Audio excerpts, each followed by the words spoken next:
When it comes to how to implement dependency injections, there are several ways to inject a reference. We already discussed the injection using Constructor, which is a preferable way to build a non-monobehavioral class.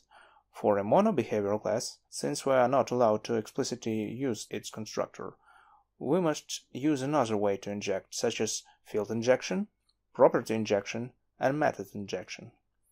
You have already seen the field injection in our first example. To use it, you add Zenject inject attribute to the field. It doesn't matter if the field is public or private, it will work anyway. The property injection is very similar to the field injection but uses C# properties. The method injection is almost like the constructor injection. You mark a method with the inject attribute and specify all required classes as parameters. You may leave the parameter list empty if you just want to perform initialization logic specified in the method. Also, you might inject references into a method with the IEnumerator return type. During the injection, they will be started as coroutines.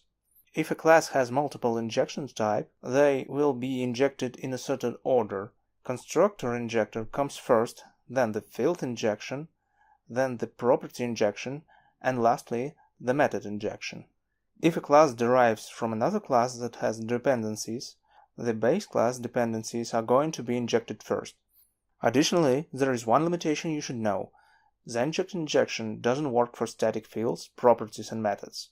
To inject something to a static field or property, you should use non-static method with the inject attribute, or set them in the constructor.